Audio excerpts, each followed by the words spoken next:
Olá, gente, tudo bem? Hoje nós vamos dar continuidade ao nosso assunto de história, né? O assunto da origem das espécies. Hoje, na verdade, vai finalizar o assunto, né? Então, nós vamos fazer uma breve revisão sobre tudo que foi estudado.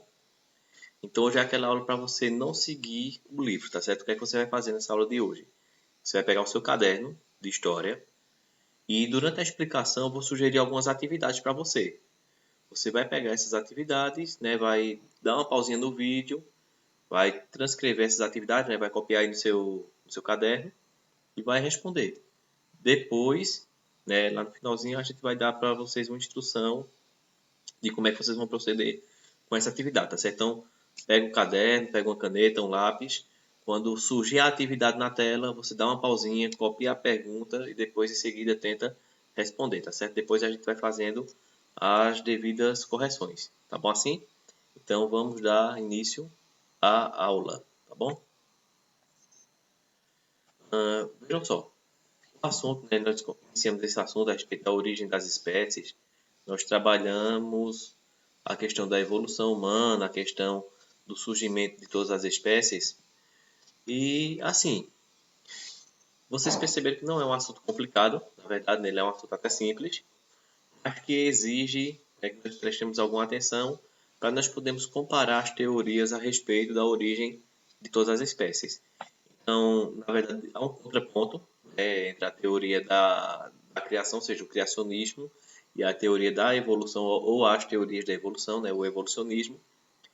E lembrando para vocês uma questão bem importante, mesmo, mesmo a teoria criacionista, ela não é uma teoria única, ou seja, cada povo, né, então os indígenas, os africanos, no nosso caso aqui nós conhecemos a versão judaica, cada povo tem uma versão diferente para contar a sua, né, sobre como surgiram as espécies.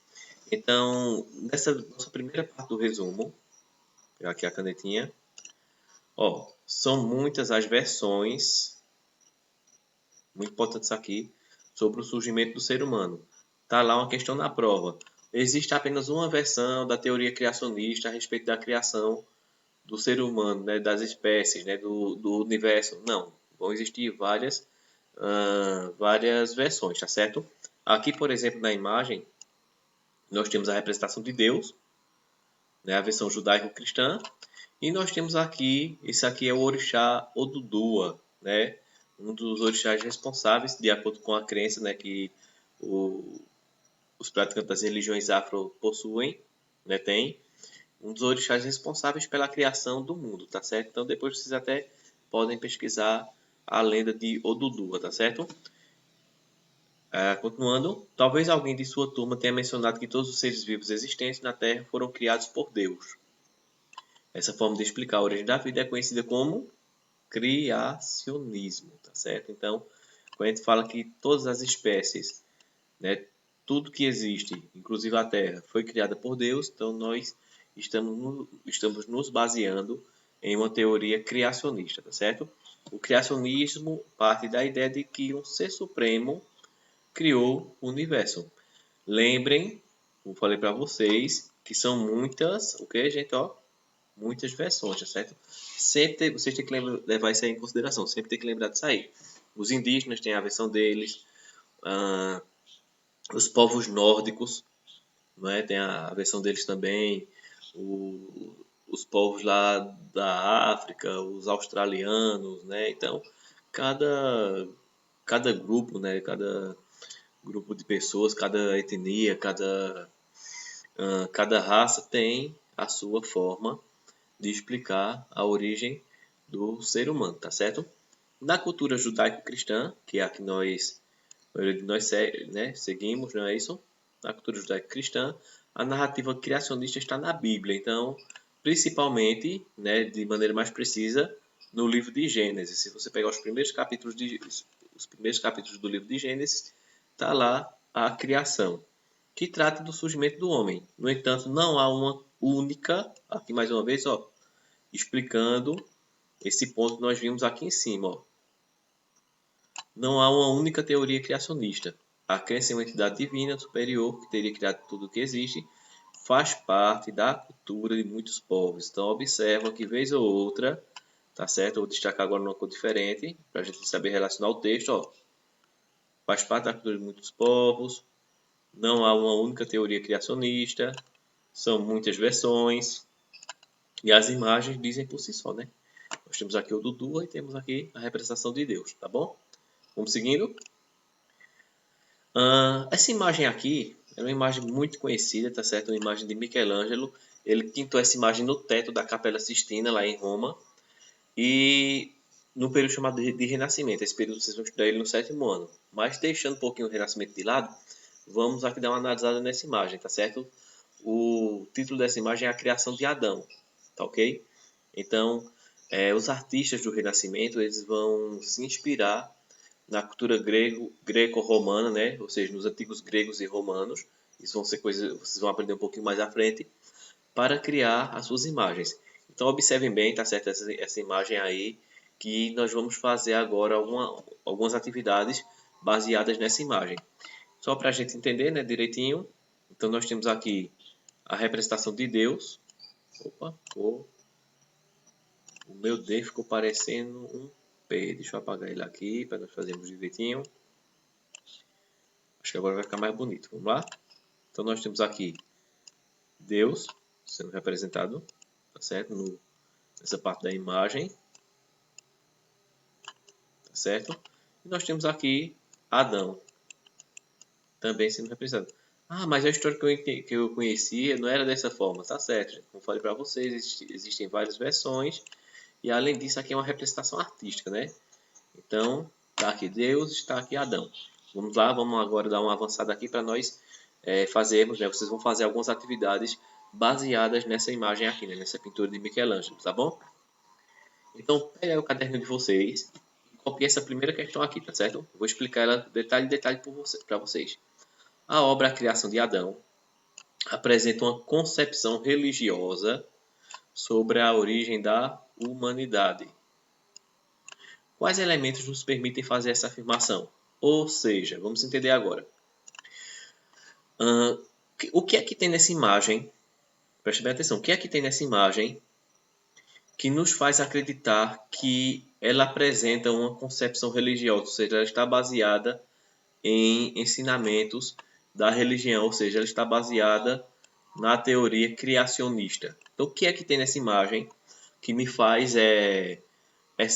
afirmar que ela é uma concepção religiosa sobre a origem do ser humano? Então, copie aí essa pergunta no caderninho de vocês, tá certo? Dá uma pausinha aí no vídeo, copie essa pergunta e tenta responder, tá bom? Vamos seguindo.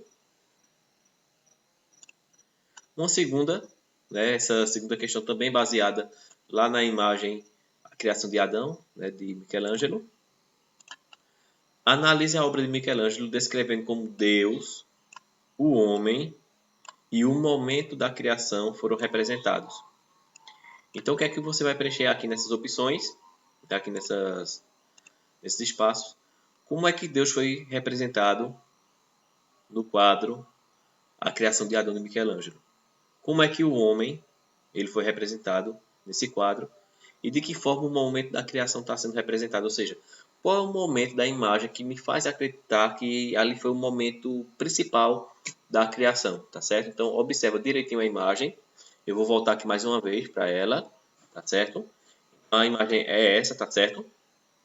A criação de Adão, onde Deus e Adão estão sendo representados no momento da criação, tá certo? Então, de que forma Deus, de que forma Adão está sendo representado nessa imagem e de que forma o momento da criação também é aqui representado, tá certo?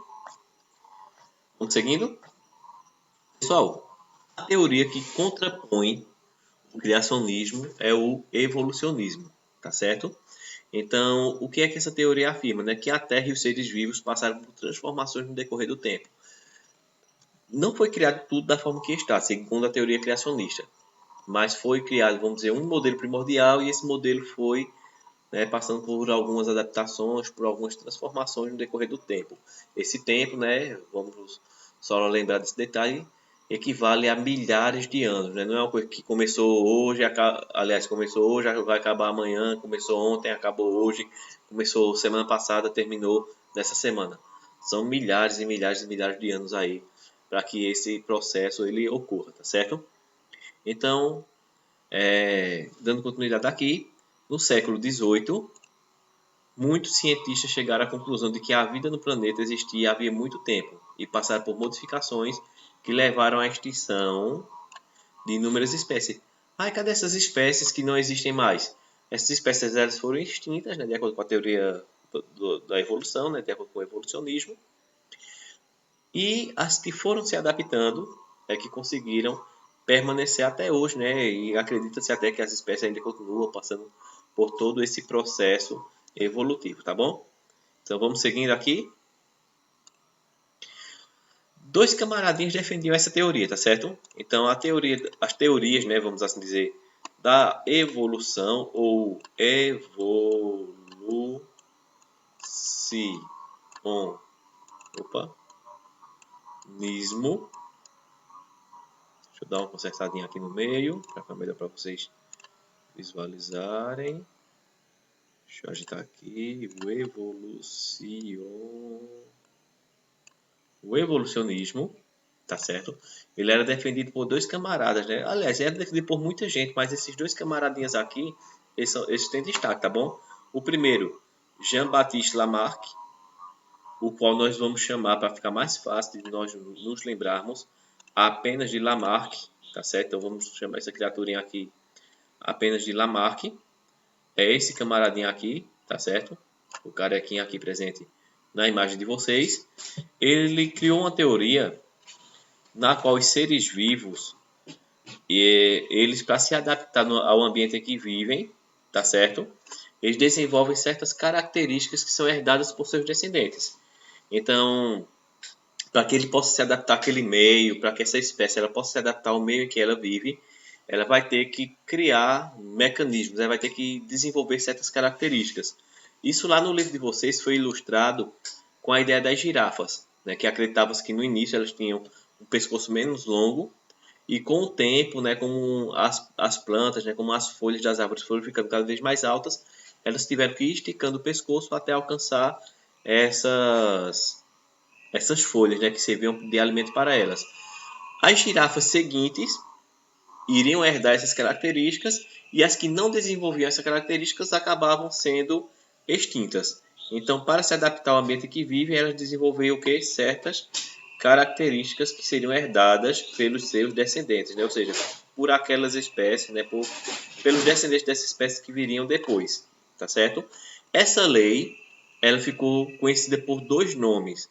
Só para nós lembrarmos aqui, então essa lei aqui de Lamarck, deixa eu tentar fazer, deixa eu apagar, vou fazer aqui, certo?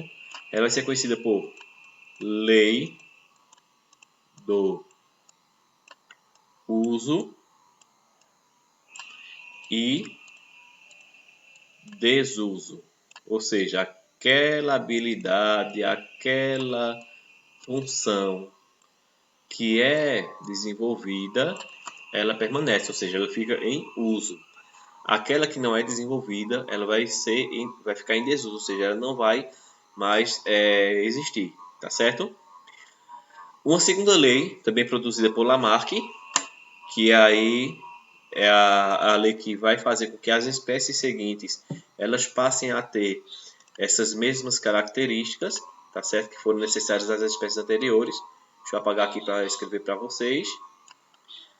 É a famosa... Cadê aqui? Pronto. Vamos lá. Lei dos caracteres.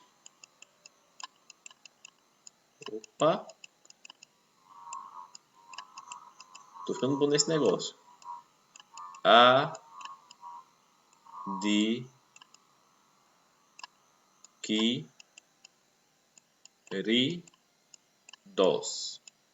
Lei dos caracteres adquiridos, ou seja, aquelas habilidades, aquelas funções, né, que se desenvolveram, aquelas características que se desenvolveram nos organismos anteriores, vai passar, né, vai passando para as espécies seguintes, tá bom?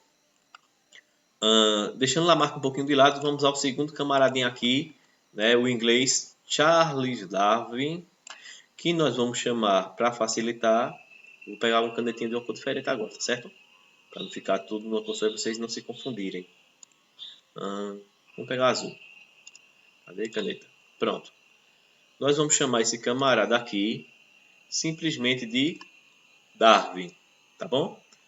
Tanto é que a lei dele é chamada por alguns de darwinismo, tá certo?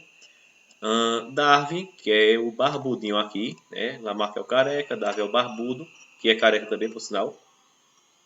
É isso. Aliás, Lamarck não é nem careca, né? Só tem os cabelinhos da criatura aqui, né? Então vamos dizer, é o barbudo e o sem barba, tá bom? Charles Darwin, ele considerava que todas as espécies, pessoal, passavam por um processo que vai ficar historicamente e cientificamente conhecido pelo nome de seleção natural, tá certo? Então passavam por um processo de seleção natural em que somente as mais aptas seriam capazes de sobreviver no ambiente e as restantes seriam extintas. Então, essa seleção natural, na verdade, ela é utilizada para explicar um monte de coisa hoje em dia, né? Então, as pessoas utilizam até no mercado de trabalho essa ideia de seleção natural, uma série de fatores mais sociais, né, que vocês vão entender lá na frente.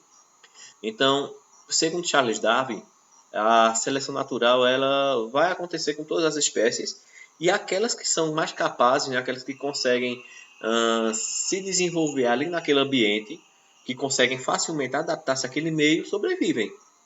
As que não conseguem sobreviver naquele ambiente, as que não conseguem se adaptar, elas vão acabar sendo extintas, tá certo? Esses dois camaradinhas aí, pessoal, eles acreditavam, né, eram evolucionistas, né, como eu já falei para vocês anteriormente. Além disso, ambos, eles acreditavam que todas as espécies enfrentariam transformações até chegar a um determinado ponto evolutivo. Então, eles chegar a um ponto e aí tá bacana, tá certo? Vamos seguindo? Sim, deixa eu só pontuar aqui para vocês, né, já ia esquecendo, eu acho muito importante fazer isso aqui, ó, que é para vocês saberem depois associar, né? Eu marquei aqui as leis definidas por Lamarck e Darwin, né? Esse camaradinho aqui, eu vou até fazer aqui o cruzamento de setas aqui ele falava na lei da seleção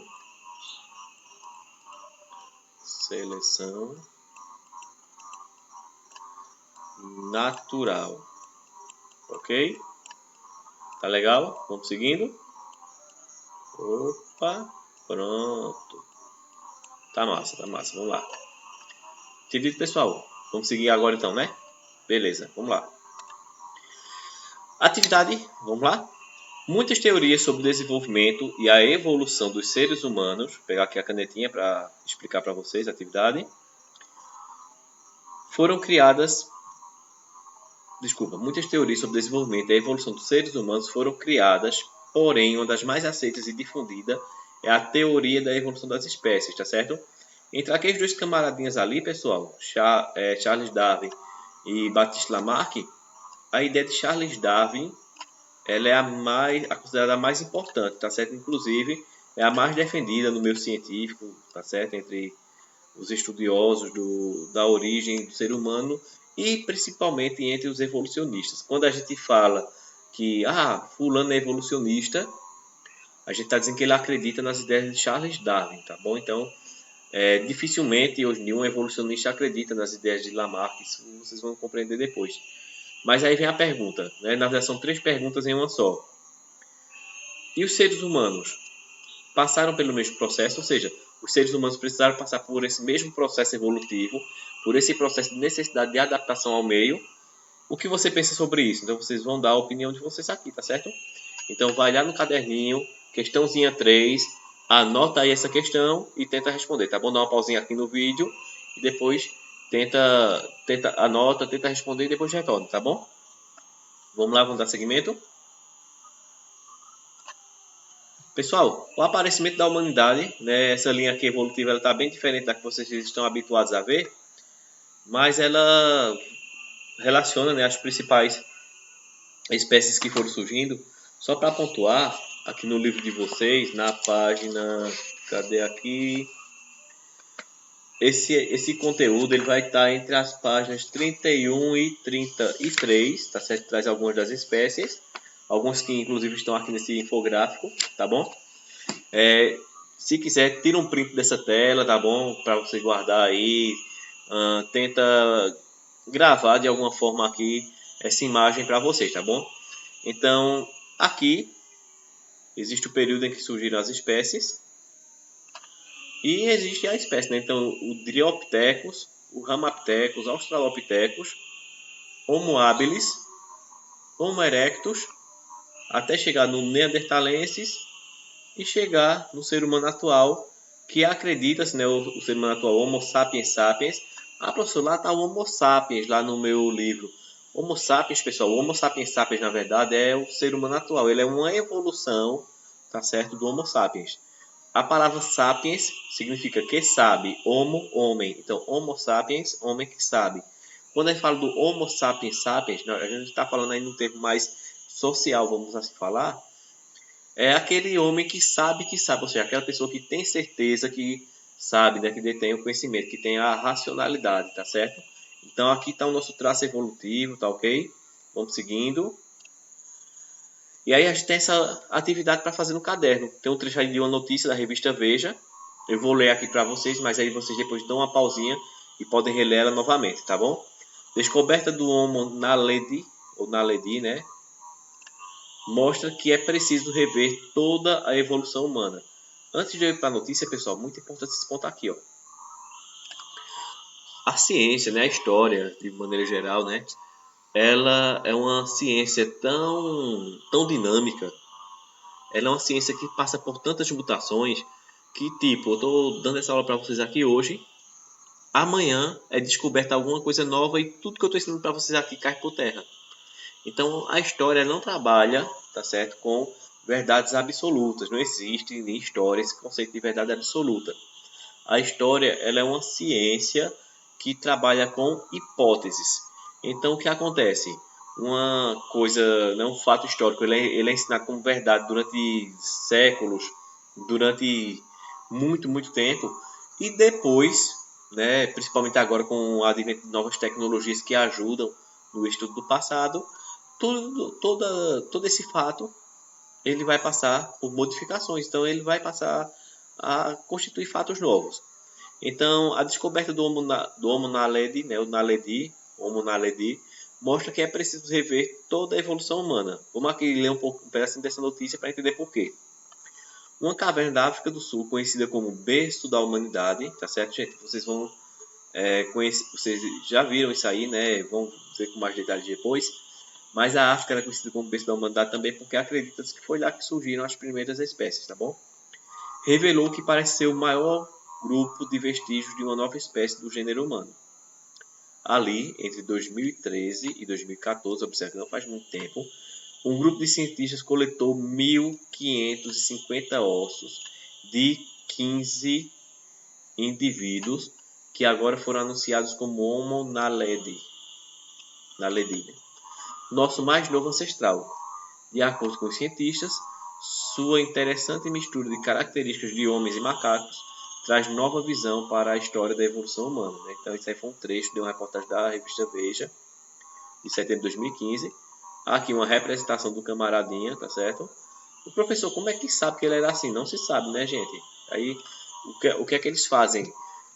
Eles buscam espécies que viveram próximas e que eles já conseguiram reconstruir a face, e através do formato do crânio e da região em que viviam, eles conseguem fazer como é que eu vou dizer, uma representação, uma simulação de como talvez fosse essa pessoa. Isso acontece inclusive com os dinossauros que nós vemos, tá certo? Então são representações de como talvez fosse aquela espécie, não é uma afirmação, tá certo? E aí vem mais uma questão, né, para vocês refletirem em que sentido essas novas descobertas nos ajudam a entender a história da humanidade. Então pensem aí, né, de que forma as novas descobertas no campo da história, tá certo? As novas descobertas no campo da arqueologia, elas podem ajudar a entender a história da humanidade, tá bom? Então, de repente, você está estudando a história de um local e aí se descobre que tudo aquilo ali não era daquela forma, ou se descobre um artefato novo que muda totalmente aquele fato histórico ali, né? Aquele tema, né? Aquele conteúdo, aquela descoberta que foi feita há algum tempo, tá bom? E agora, pessoal, para a gente finalizar, o que é que a gente vai fazer? Primeiro, vamos fazer uma releitura do capítulo 2 de História, né? Das páginas 26 a 29. Deixa eu só conferir isso aqui para vocês. Sim, né? A parte da evolução. Só que aí vocês vão adicionar também as páginas 31 a 33, tá certo? Vou até colocar aqui, cadê minha canetinha? E também, né? Mais páginas 31 até a página 33. Responda as questões propostas durante a aula em seu caderno, viu, gente? Então, ó, muito importante é isso aqui. Presta atenção, vocês têm que ter o registro aqui no Classroom, tem. Mas também tem que ter o registro no caderno de vocês, tá certo? Que é para nós fazermos depois a comparação dos registros, tá bom? Em seguida, vocês vão postar as suas respostas na opção adicionar comentário particular. Pessoal, muito importante isso aqui, tá certo? Não adianta estar mandando foto das questões respondidas no caderno, não adianta estar mandando para outro local. As respostas têm que ser na opção adicionar comentário particular, tá certo? E depois vocês vão voltar para o livro de história, vão lá na seção vestibular Enem, nas páginas 46 a 49, e vão responder as questões. Opa, deixa eu pegar aqui outra cor de caneta. E vão responder as questões 2, 3, 5, 6 e 9. Tá certo? Essas questões vocês não vão postar para mim, certo? Ó, não precisa postar essas respostas no Classroom, tá ok? Essas questões nós iremos na próxima semana corrigir elas através da videoconferência, tá certo? Vamos corrigir essas questões ao vivo, tá bom? Então vocês não vão precisar postar essas respostas no Classroom. Vamos recapitular aqui bem rapidinho, né, para ninguém esquecer. Então, ó, primeiro, ler, né, o material do capítulo 2, páginas 26 a 29 e também páginas 31 a 33. Depois, assiste o vídeo novamente se for necessário, pausa, anota aquelas perguntinhas que eu mandei para vocês no caderno e vai lá, responde no caderno, depois vai na plataforma, clica na opção adicionar comentário particular e envia lá as tuas respostas. Gente, um detalhe bem importante, depois que vocês digitarem a resposta na opção adicionar comentário particular, vocês clicam em enviar e em cima vocês clicam na opção entregar, tá certo? Porque aí a gente já recebe ali o retorno do próprio aplicativo, tá bom? Não precisa ninguém estar indo lá no grupo, já terminei, professor, tá bom? Não precisa não, o próprio aplicativo já avisa isso aí pra gente, certo? Volta para o livro didático, páginas 46 a 49, e responde às questões 2, 3, 5, 6 e 9, tá bom? Essas respostas, como eu já disse para vocês, não é para postar. Deixa no livro de vocês, quando for na próxima quarta, nós iremos corrigi-las, tá bom? E assim, gente, foi muito bom, né? Espero que vocês tenham gostado dessa aula. Ela ficou um pouquinho longa, né? Estou vendo aqui que já estou chegando perto dos 30 minutos, mas foi uma revisão geral, foi muito importante para a gente esse momento, tá bom? E assim, tentem, tá certo? Como eu falei para vocês, se tiver alguma dúvida, tenta responder as questões. Se tiver alguma dúvida, a gente está por aqui até o horário das 11h50 para estar esclarecendo aí para vocês, tá certo? Não deixem de estudar, não deixem de focar, ler o conteúdo, assista a videoaula, reassiste se for o caso, e aí o aprendizado ele é garantido, ele é certo, tá bom? Então, até a próxima aula.